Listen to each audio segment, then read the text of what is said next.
এখন ফেসবুক খুললেই মাঝে মধ্যে একটা ভিডিও আমার বেশ চোখে পড়ছে। আর আমি যেহেতু নতুন মাম্মা, তাই আমার মনে হলো যে আমার এক্সপেরিয়েন্সটা আমি শেয়ার করি। অনেক নতুন মাম্মারাই পোস্ট করছে যে তাদের বাচ্চারা খেতে চাইছে না, আর নজর লেগেছে। আর সেখানে অনেকেই কমেন্ট করেছে নজর ইজ রিয়েল, আর বাচ্চাকে ঝাড়ফুঁক করিও না। বাচ্চা যদি না খেতে চায় তাহলে একদমই ঝাড়ফুঁক করাবে না।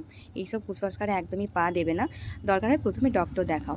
বাচ্চার দাঁত উঠেছে কিনা, বাচ্চার পেটের কোনো সমস্যা রয়েছে কিনা, এছাড়া বাচ্চার যদি কোনো শারীরিক সমস্যা থেকে থাকে তাহলেই বাচ্চারা প্রথমে খেতে না যায়। আর ডক্টর ঠিক এটা চেক করে বলে দেবে। আর যদি বাচ্চার কোনো শারীরিক সমস্যা না থেকে থাকে তাহলে বাচ্চার যে খাবারটা রেগুলার খাচ্ছে সেই খাবারটা অবশ্যই পরিবর্তন করুন।